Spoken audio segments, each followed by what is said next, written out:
Next up, we have Ode of Resurrection Recapitulation from the Genshin Impact Radiance of Flame soundtrack. Once again, everybody, this is a Basterd's LFA, a layman-friendly analysis. I'm a professionally trained musician, a composer, and my objective here is to explain things in a way so that you don't have to be one to understand what is happening here musically. So, if you like the sound of that, make sure you're following the channel, subscribe to the channel, whatever term you want to use, like the video, share the video, leave a comment, turn on notifications, become a member. Once again, if we somehow hit 10,000 subscribers before Christmas 2025, and I can't believe that this is genuinely a possibility right now, which, thank you, by the way, everybody, for subscribing and everything. I do not take this for granted. I'm grateful for this every single day. But yeah, if we somehow hit 10,000, I will take a single fan fiction of the choice of the community, whatever y'all want, one fan fiction, and I will fully produce, record, and voice act an audiobook for it. We have to achieve this through legitimate means, though, so no account duping, no botting, no buying, nothing like that. Just sharing the videos, bringing people to the community. If you can, like, get shout-outs from other artists, stuff like that, like hooking me up with collaborations, that kind of thing, more than welcome. Otherwise, yeah, just that, or the hype function from YouTube. Like, otherwise, just honest means is what I'm saying. Hype function in YouTube, whatever that is. Whatever that is, right? Because I don't know how it works. Members, if you're a member, you get early access to the content. I schedule the videos for the week on Saturdays, and if you are a paid member, you get access to the week's videos regardless of what tier you're in on Saturdays. So become a member today. 2 disclaimers. Number 1, this is the first time I'm listening to this track, so I will be pausing a lot, and I will be speaking a lot as I will be speaking, and I will be explaining things, pointing things out as I hear them or as I realize them. And number 2, this is recorded live on stream on a single take. I've stumbled upon my words a few times already. I will do it again. Whatever happens, happens. With that being said, let's do this. Ode of Resurrection. Let's go. Ferrek, welcome to the launch pit. Thank you for the follow.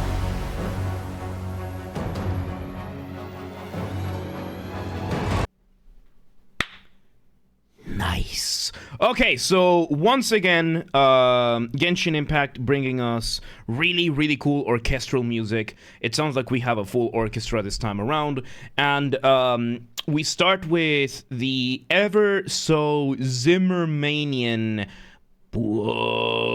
that is just the trombones, maybe the tuba as well, some percussion, and then we start giving us an initial rhythm with the horns, with the not the horns, but the trombones and the tuba.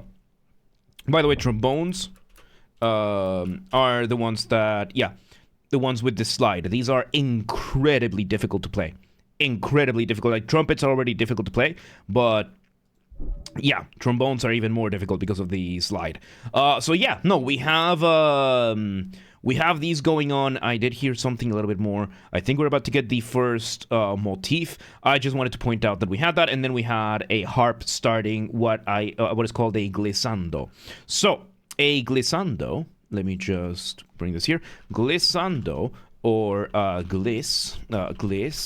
But in short, is a slide, so to speak. On harps, it's pretty easy to do because of the structure of the instrument. You can see here that you have all the strings just laid there, so you can just hold your finger and move the finger around, and you get a full glissando. Very, very easy. Harp glissandos are very, very good at symbolizing transition, just like cymbals and a few other instruments like that.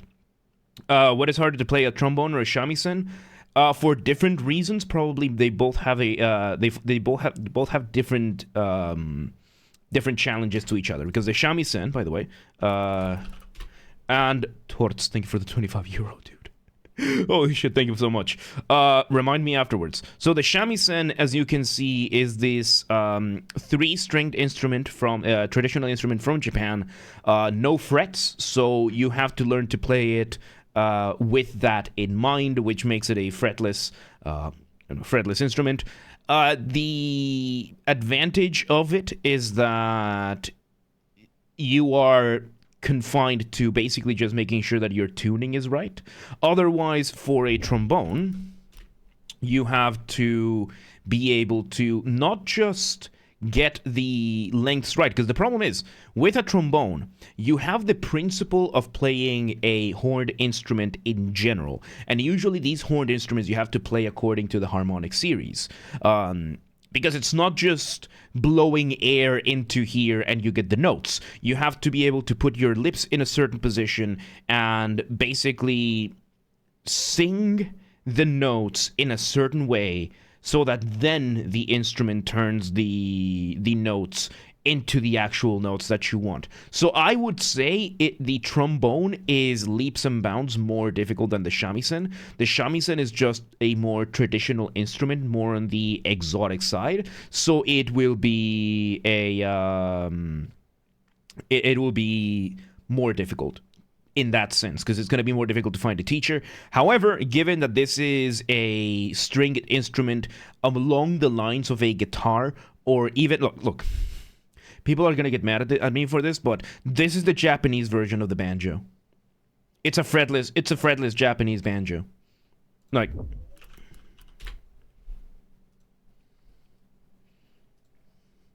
tell me I'm wrong. The the banjo has anywhere between 4 and 6 strings, depending on the design. The Japanese shamisen has 3. The Japanese shamisen, or I guess the banjo is just an American shamisen, because the shamisen predates the banjo by a lot. But yeah, potato tomato, right? So yeah, no, because of the structure of the instrument, it's a lot more easier to learn than a horned instrument. So yeah. Anyway, let's continue. Let's see where it goes.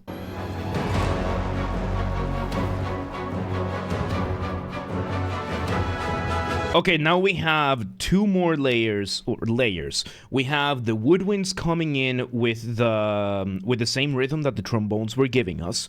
We have the higher end of the horns, so the trumpets and the French horns, I believe, giving us an actual melody escalating a little bit more, so that we get those 2 rhythms at the same time. Let's see where this goes.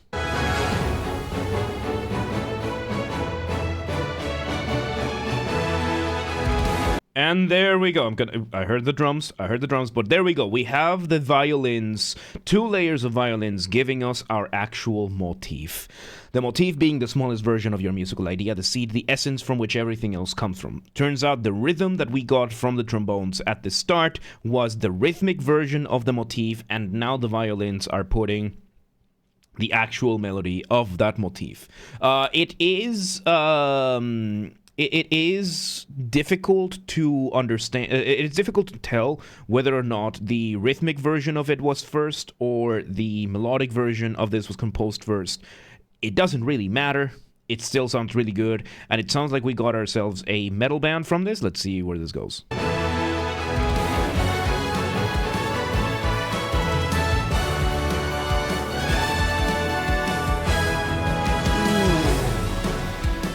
Okay, so the second repetition of the melody, we go for the higher end of the melody.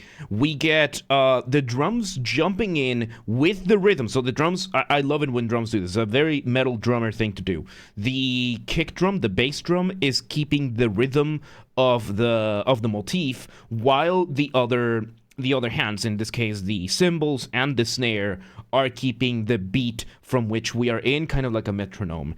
And oh my god, it's so good. It's so good. And we take the John Williams approach to melodies, which is to give the melody to the trumpets. Most instruments are usually okay with you giving melodies, but one issue that you have with horned instruments like brass instruments, especially trumpets, trombones, and tubas, is that they are very loud. Very loud instruments. It's very easy for these instruments to completely overwhelm the rest of the orchestra. In this case, considering how everything was so loud and bombastic, giving that melody to the trumpets ended up giving an extra layer of epic instead of risking overwhelming the rest of the ensemble. Let's see where this goes, because I think I heard some electric guitars.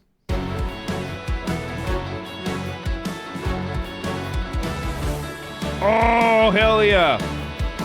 Okay, so we bring in our electric guitar doing our guitar riff. The guitar riff very, very resembling the motifs that we've had, but being in the guitar. The difference, once again, between a motif and a riff is that a riff is going to be a motif plus an ostinato. Ostinato means that you repeat it over and over and over again, plus it being done on a guitar, usually an electric guitar or an electric bass or a keyboard instrument such as a synth or just a contemporary keyboard. We're having that going on, and in the background we are still having the horn sections, the brass and the orchestra giving us that really stinging rhythm in what we call staccato. Staccato is what we're hearing. Short bursts, very, very cool. And these are staccato accents, by the way. These are accents as we are just highlighting specific points in the rhythm with this. Really, really cool. Let's see where it goes.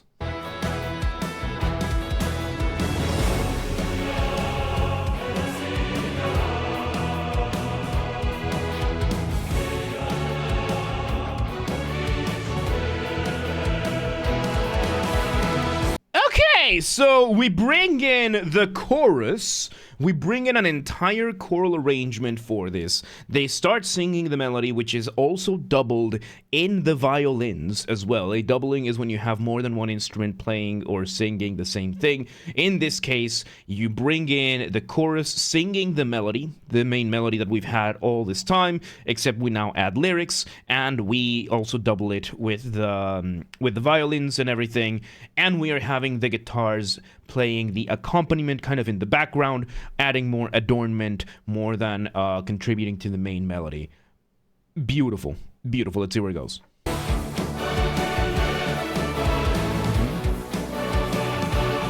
Guitars switch over to rhythm. Trumpets there to highlight the epicness. We bring back the guitar riff, and now we add the chorus, the choral arrangement to what the brass instruments were doing. And oh my god, this is awesome. This is awesome. So yes, we are repeating the thing we did not too long ago, but this time we just added the layer of the chorus, and that already gives it such a different feeling. That and the drum is playing a slightly different beat, in the sense of we're not using the same cymbals that we were before. I think we went from a crash or a China cymbal that we were using before to the right cymbal now. Yeah, a more subtle cymbal this time around. Let's see where it goes.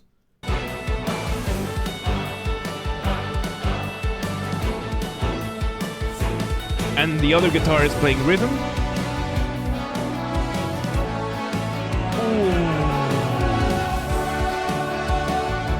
Okay, and now we're just completely escalating everything. We bring one of my favorite combinations of music, which is to have the French horns plus the trumpets, trombones, giving you a very heroic, bombastic, glorious melody. We are having the guitars still playing that rhythmic thing with the drums, while now we bring in the chorus with the strings, giving us a bit of counterpoint. Bloopy, welcome today. How you doing? I'm doing fantastic, man. I'm doing fantastic. So, counterpoint. Counterpoint is the study of melodies, usually how they are, how they develop, how they interact with one another. And right now we are having basically the main melody being the in the horns right now, those French horns, which, by the way, this is what a French horn looks like. It's my favorite brass instrument.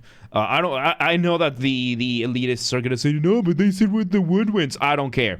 A couple of things that make the French horn such a fascinating instrument is, number one, instead of the bell pointing towards the front or up and front like the trumpets, tubas, and trombones do. This one points downwards and either to the side or backwards. And one of the things that you get is you get a much more mellow sound, and more importantly, you are able to play more quietly with a French horn. There's something very, very warm. That weird trumpet, yeah, very weird looking trumpet. Very much one designed by the French. And it just works. It works very similarly to trumpets and trombones. It just has the capacity of playing a lot quieter, and the melodies you can get from a French horn, they are gonna sound a lot more royal. They're gonna sound a lot more noble, a lot warmer than they will with the other instruments. So let's see where this goes, because now we're having a beautiful counterpoint with the chorus and the French horns. The French horns, I think they are playing the motif, and then the other ones are playing an adornment to it.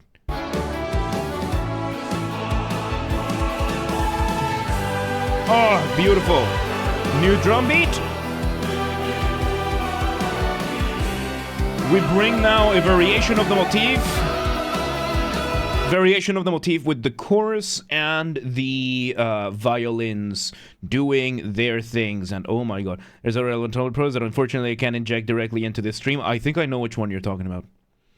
Yeah, the one where they call everything a trumpet, and then they proceed to call all the violins a violin, and then they call them a weird trumpet. Yes, I know which one you're talking about. So yes, so yeah, no, we're having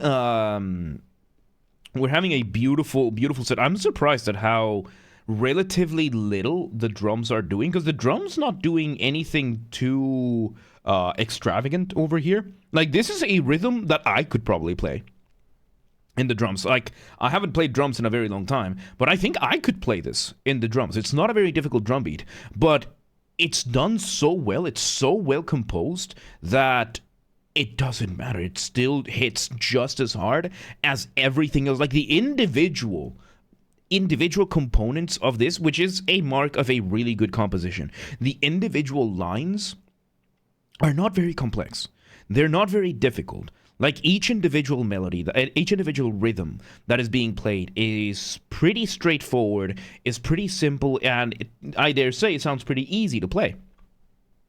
But once you add them all together, it becomes this magnificent, magnanimous, epic, incredible composition, which just goes to show the quality of music that Genshin Impact has and a bunch of the gacha games. Like, again, when it comes to these gacha games, you're either, and mobile games in general, right? You're either going to get like a soundtrack that consists of 2 samples being played over and over, or you're gonna get absolute masterpieces. There is no in between with these, it would seem. So yeah, no, very, very cool. And I heard a little bit. Let me just go back a couple of seconds.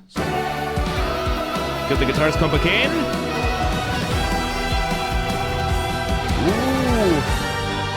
Ooh. We modulate.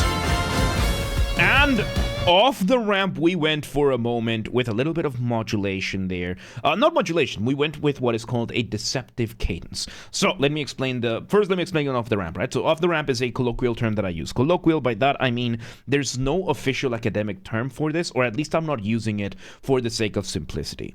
And off the ramp is what I call a transition. It can be as short as a few beats, like it happened here, or it can be as long as an entire section. And the purpose of it is to make your listener feel suspended up in the air at the mercy of inertia, waiting to see where we land. Usually the way you do this is by removing the drums, the bass as well, maybe, which is what happened here. But most importantly, we did this while landing a deceptive cadence. So when you're making music, Saint, welcome back, how you doing? When you're making music, you are doing one of 2 things. You are building tension, or you're resolving that tension. The point in between we call a cadence. And the way cadences work is that you have many, many, many different types of cadences. However, most cadences are going to be some sort of authentic cadences, where you take the chords where you expect them to go. This is all based on chord progression. When you're making music, you have 3 elements: melody, harmony, rhythm. Harmony is chords. What chords you're using, what scales you're using, what scales you can make out of the chords, what chords you can make out of the scales, the relationship between them, the relationship between the different scales that you're using, the difference between the sets of chords, all that kind of stuff. And the deceptive cadence, so an authentic cadence, to take it a step back, is when you are using a set of chords and you do a chord progression, which is whatever chords you're putting in an order, and they finish or they loop in the way you would expect them to. And when is the next cooking stream? I have no clue. Royal, welcome today. How you doing? So yes, we have that, and and the chords land where you expect them to go. The most famous type of melody for authentic cadence, bum bum. You know, you're just getting bum bum. That's it. That bum is where you expect it to go. However, you can also do what is called a deceptive cadence. The deceptive cadence means that you are going to resolve the chords not where it's supposed to go. You are deceiving in the resolution. And in this case, instead of going bum bum, it would be going anywhere else. Usually in classical music is to go bum bum, and then you go around, do another couple of circles until you land back in that bum bum. That's usually the point of the deceptive cadence. And that is exactly what happened over here. We didn't finish the chord progression where it had been all this time. We ended up doing it. We ended up going in a deceptive way to extend that a little bit. And during that extension, we decided to take away the drums, take away the bass, resolve that. And now we are in, I think this is going to be a guitar solo. Let's go back a couple of seconds. Let's see if I'm right. Guitar solo, there you go. So yes, and the guitar solo is exemplifying exactly the things I usually talk about when it comes to guitar solos. When you're making music, you want to keep a very careful balance between what is familiar and what is new. Too much familiarity, too much repetition, too much of the same thing, you risk boring the listener, they tune out. Too much new material too quickly, you risk overwhelming the listener, they tune out. And therefore, you need to be careful with your motifs, with your themes, with your chord progressions, with your rhythms, with your beats, everything, right? Mr. Divas, welcome today. How you doing? However, there is one universal exception for any genre that exists, which is a solo. When you are making a solo, you bring in a solo, you can get away with pretty much anything. Usually this is something reserved for the lead instrument that is doing the solo. In this case, it would be the guitar. But right now, we are having the violins giving us arpeggios being when you play a chord one note at a time. And we are hearing a rhythm that the violins had not given us before. This is a completely new accompaniment that we had not used in this entire piece so far, or if we had, it was completely overshadowed by everything else. I had not heard this before in this piece, yet it's still working, because when it comes to guitar solos or solos in general, it's rule of cool. If it sounds cool, it's good, it goes. I'm doing good, I'm doing fantastic. I hope everybody's having a good Friday. Let's see where this goes. Same with the drum beat. New drum beat. Bring in the chorus. Very nice guitar solo. Come on, shred it, brother! Modulation. Ooh. Okay, so now we take, instead of giving it more time for the solo, we are allowing the chorus to basically take the place of a solo. We're exploring new melodies with this very, very beautiful choral counterpoint that we're getting, and it's just absolutely, absolutely beautiful. There's something so beautiful about choral music, which, by the way, choral music usually is composed of four components, SATB, which is the soprano, alto, tenor, and bass. This right here is the human range of voices. So soprano and alto, that's the female or the women's voice. Tenor, bass is the men's voices. This already encompasses about, I would say, 90% of the world's population. Soprano being the highest range of women in general, alto being the lower range of women, tenor being the higher range of men, still lower than the alto, and bass being the lower range of men. Between those, you can also have a couple of other ones. For women, it's the mezzo soprano. And then for the men, it's the baritone. Mezzo-soprano, baritone, they are going to be either in between the other two or have the range of both.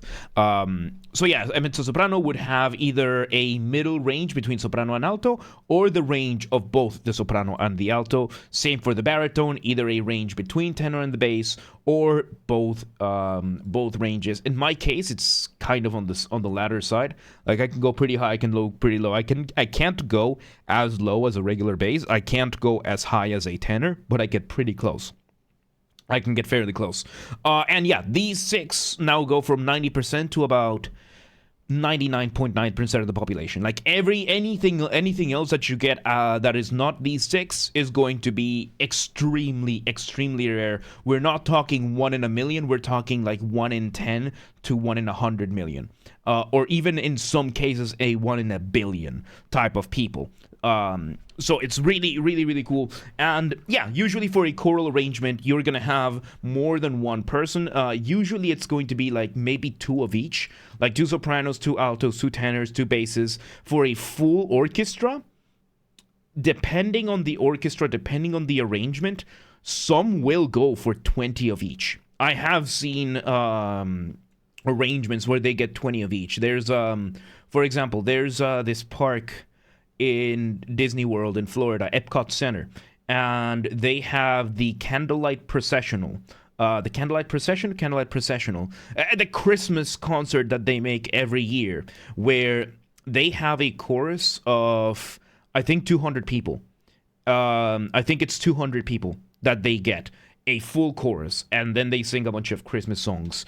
And it's that size of things that you're going to divide it into this. So that's like 50 sopranos, 50 altos, 50 tenors, 50 basses. Maybe you are going to include baritones and mezzo-sopranos there too, but it's like, hundreds of people, that kind of thing. Who are the people that can get really high? Drug addicts, but I think you're talking about musicians. So yeah, it would be soprano. I think the other one is going to be soprano coloratura, I think. It's either coloratura or tenatura. One of the two, which is an even higher one. And then there is also the concept of the sopranino, which used to be the castrati. Castrati, thank God we no longer do this one, but back in the day when women were not allowed to sing in public, the way the church would get the women's voices to be done is that they would get boys that would castrate them so that they wouldn't hit puberty, and they would keep that high voice, and they would just grow up to have that. Nowadays, of course, that is not a very good thing to do to your child. So now we have the sopranino, which is just men that naturally have that range. And I forget the name of the. I think it's either soprano, coloratura, or tenatura. It could be a completely different term, but basically, if you want to hear a couple of examples of these ranges, of these extreme ranges, because then on the other side, there's the basso profondo. And if you want 2 examples, there's the opera Die Zauberflöte by Mozart. It has 2 arias in particular, one of them being the Queen of the Night. I forget the ones by the Queen of the Night. There's some arias. The ones by the Queen of the Night, so of the Night, and the ones by Sarastro. The Queen of the Night is a soprano. It's this type of like super high soprano. Yeah,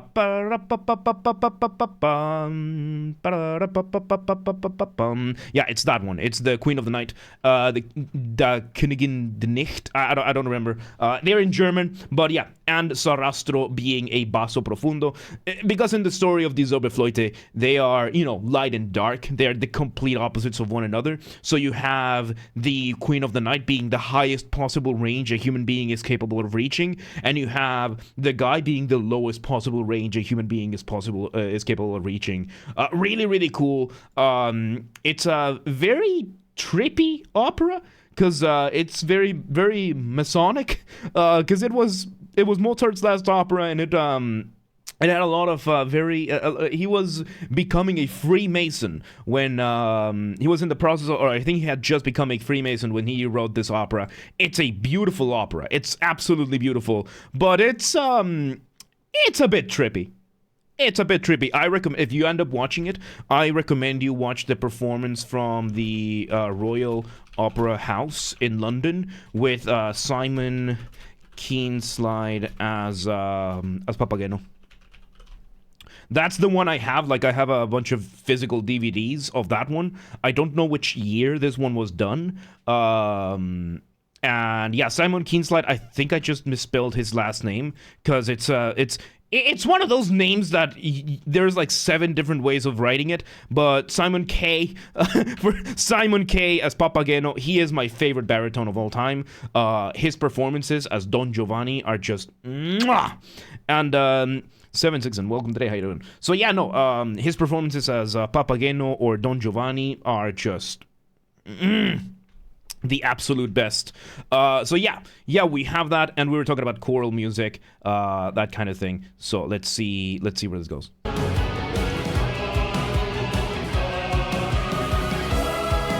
So yes, the chorus is taking the chorus is doubling the guitar's melody. It's really cool. Let's see where it goes.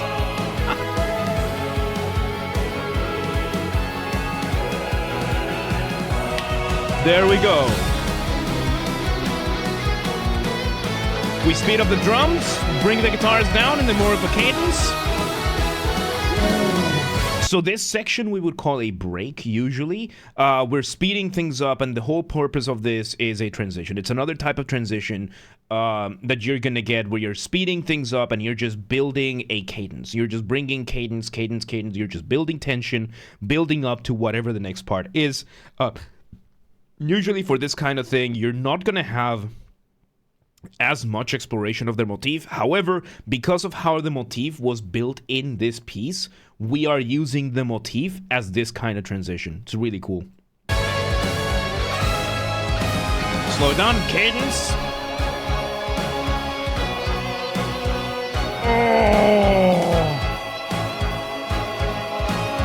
And we bring in the polyrhythm. We bring in a similar rhythm to what we were using before, but this time we engage in rhythmic displacement. You can feel how different this rhythm sounds compared to the rhythms that we had at the beginning, and that is just giving us, again, what we call a polyrhythm, rhythm against rhythm. We are having the chorus and one of the guitars giving us a slow melody with a very, very specific rhythm, and then we have the drums giving us these other kick drums with the rest of the ensemble giving us this other staccato 2 at a time, pa pa pa pa pa pa, kind of like a heartbeat, right? Really, really cool. Yeah, it's the rhythm of a heartbeat, I think. Welcome back, Narita. Oh, we bring forward the drums. It's amazing how much the drums, just the way the drums are doing this. They're such simple drum beats, but they're being played so well, and they're being picked so well that it just changes everything. We're bringing it up. So if you want to hear another example of how much drums can really change things, listen to the intro of The Mirror by Dream Theater. Absolutely brilliant composition in this sense. First minute, guitar is playing the same thing. Chang, chang, chang, chang, chang, chang, chang, chang, chang. Full minute of that. Drums, keyboards, bass, they just change everything around them. And in essence, we are getting something like that over here. A lot simpler because the melodies we're using in the and the chorus and the rest of the ensemble are slower, and they are an elongated version of the motif, so a slower version of the motif. Let's see where this goes. There's the horns again. Trumpets. Oh, accelerating again. We accelerate the rhythm as well.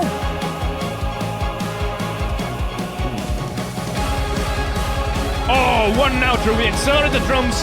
For the first time, I think, we have the drums taking advantage of the traditional double pedal of a heavy metal drum kit. So when it comes to a